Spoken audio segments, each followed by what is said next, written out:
अपूर्वा जी, अगर एक बार आप ये बता सकें, इस बार वो कौन से मुद्दे हैं जो विपक्ष चाहता है सदन में चर्चा में आए?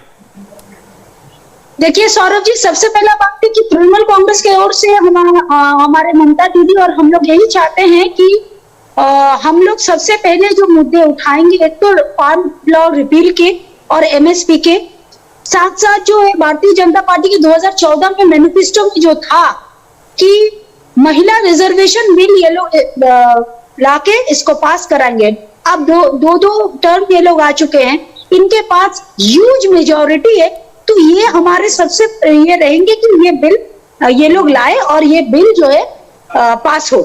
उसके बाद जो है जो अहम मुद्दा है, जो हम साधारण पब्लिक सब कोई झेल रहे हैं, प्राइस राइज, चाहे सरसों तेल में हो, चाहे खाने पीने की कमोडिटी में हो, चाहे पेट्रोल डीजल में हो, और जो है हमारे भारतीय जो फेडरल स्ट्रक्चर में भारतीय जनता पार्टी के जो इंटरफेरेंस जो हो रहा है, इस चीज पर जो है हम लोग आवाज उठाएंगे। और हम अपेक्षा करते हैं कि केंद्र सरकार जो है, जो पार्लियामेंट चलने के लिए ये हम लोगों के साथ कोऑपरेट करेंगे, हमारे बात को रखेंगे, हमारे बात को समझेंगे कि जनहित में है, और हम लोग भी जनता के ही ओर से ही बोल रहे हैं और हम लोग जनता का ही अच्छा चाहते हैं। लेकिन जो 14 करोड़ नौकरी का क्या हुआ, ये जवाब हम लोग चाहेंगे कि 14 करोड़ नौकरी का जो वादा किए थे, हर साल 2 करोड़, 14 करोड़ में अभी तक केंद्र सरकार कितने करोड़ नौकरी सबको दिए, या सबको पकोड़े और चाय की दुकान खोलने पर ही मजबूर किए, ये भी सांसद में। तो बहुत लंबी लिस्ट हो गई अपूर्वा जी, ये तो बहुत लंबी लिस्ट बता दी आपने। इन सब मुद्दों पर पार्लियामेंट में बात होनी चाहिए, आपकी मांग है। जफर साहब जवाब दे दें, इन्होंने अपना एजेंडा बता दिया, आप अपना काम का एजेंडा क्या है वो बता दीजिए। देखिए, हम चर्चा के लिए बराबर तैयार रहते हैं, सदन में चर्चा करने के लिए हम बराबर तैयार हैं, आगे भी तैयार रहेंगे, लेकिन इनको इस मोह से हटना पड़ेगा कि हमें डिसरप्ट करते हुए जो है सांसद टीवी द्वारा सारे दुनिया में देखा जाए। ये चीज जो है बहुत ज्यादा जो है सांसदों के जो अपोजिशन के कुछ लीडर्स हैं उनके दिमाग में चलता रहता है, वो देखते रहते हैं चैनल में कहाँ दिख रहे हैं। नहीं तो जो जिस तरह से मैंने कहा कि हम चाहते हैं कि डिस्कस हो, डिबेट हो, सारे मुद्दों पर चर्चा हो, जिसपे सहमति बने वो सहमति बनेगी, उस पर चर्चा होगी। जो फ्लोर लीडर है, जो जैसे राज्यसभा में रमेश जी हैं और पीयूष गोयल जी हैं, वो आपस में चर्चा करेंगे, और भी पार्टी के लीडर है, सब मिलकर चर्चा करेंगे, जो सहमति बनेगी उस पर चर्चा करना चाहिए। देखिए बहुत सारी बातें तो उन्होंने क्लियर कर दी है, बहुत सारी बातें तो उन्होंने क्लियर कर दी हैं, जैसे अभी कुछ मुद्दे अपूर्वा जी ने बताया। सर एक सेकंड, अब ये एमएसपी के कानून की जो बात किसान आंदोलनकारी किसान कर रहे हैं, वही मांग विपक्ष के नेता भी कर रहे हैं कि सरकार ये कानून बनाए।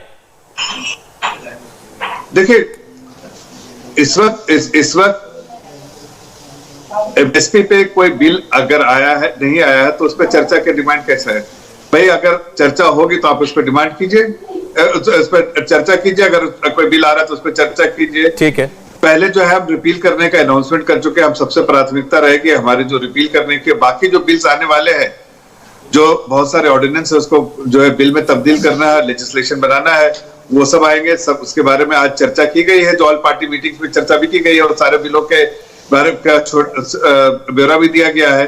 और आगे बिजनेस एडवाइजरी कमेटी में डिस्कस होगा कि किस बिल को प्राथमिकता दी, किस बिल को विलंब के साथ लाया जाए। लेकिन जो सरकार की जो मंशा है, जो मुद्दों पर सरकार जो बिल लेके आना चाहती है, वो सरकार ने कह दिया आज ऑल पार्टी मीटिंग में। लेकिन ऑपोजिशन की भी कुछ बातें हैं, वो आपस में ऑपोजिशन बताएंगे। ठीक है, एक बात जो आपके एजेंडे में एक बिल है, बिजली का विद्युत से जुड़ा हुआ बिल है, जो किसान जिसके खिलाफ है बहुत ज्यादा, उन्होंने कहा था कि ये वापस होना चाहिए, लेकिन वो आपने बिजनेस में रखा हुआ है, इसको लेकर के बात उठ रही है। और सप्पल साहब से मैं ये जानना चाहता हूं, आप लोग किसान के मुद्दे पर बात करना चाह रहे थे पिछले सत्र से, बल्कि 1 साल से, अब ये कल पहला काम ये करने जा रहे हैं कि उसको रिपील करने के लिए बिल लाएंगे, तो उसमें तो मुझे लगता नहीं कोई व्यवधान होगा, कोई हंगामा होगा।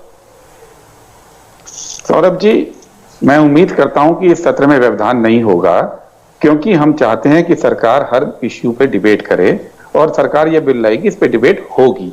और आपने कहा बहुत सारे मुद्दे हो गए, उसमें कुछ मुद्दे और भी हैं, जैसे चाइना की घुसपैठ का मुद्दा है, बीएसएफ का जो दायरा बढ़ा दिया उसका मुद्दा है, कोविड में जो लोगों की मृत्यु हुई है उनके कॉम्पनसेशन का मुद्दा है, किसानों की कॉम्पनसेशन का मुद्दा है। संसद के अंदर जो परंपरा रही है सौरभ जी, वो इसमें ये रहता है कि हफ्ते में 3 मुद्दों पर आराम से बहस हो सकती है। ये हमेशा परंपरा रही है। 4 हफ्ते का सेशन है, 12 मुद्दे सरकार आराम से ले सकती है, सारे इश्यू कवर हो जाएंगे। सरकार जब भागती है तब दिक्कत आती है। और बिजली वाला मुद्दा इसलिए इंपॉर्टेंट है क्योंकि किसानों के लिए ये बहुत ही महत्वपूर्ण मुद्दा हो गया है, क्योंकि इसमें सरकार ये कह रही है कि जो किसानों को सब्सिडी मिलती है वो सब्सिडी मत लीजिए, आप पूरे पैसे दीजिए और सब्सिडी का पैसा हम आपके अकाउंट में जमा कर देंगे डायरेक्ट बेनिफिट ट्रांसफर के तहत। और किसान ये जानते हैं कि उज्ज्वला योजना और एलपीजी के मामले में सरकार ने यही बोला था कि आप पूरे रेट पे सिलेंडर लो और हम आपके खाते में पैसा डालेंगे। 2-3 साल तक पैसा डाला और अचानक से मई 2020 में पैसा डालना बंद हो गया। अब लोग कुछ नहीं कर सकते, अब वो महंगा सिलेंडर ले रहे हैं क्योंकि सब्सिडी जो सरकार ने देनी थी वो अब खाते में डालना बंद कर दिया है। किसान कहते हैं कि अगर बिजली के मामले में किसान यही करेगी, सरकार शुरू में सब्सिडी देगी और 1-2 साल बाद बंद कर देगी, तो हम क्या कर लेंगे। इंडिया टीवी हर वक्त हर जगह डाउनलोड करने के लिए सर्च करें India TV news Google play store या ऐप स्टोर पर।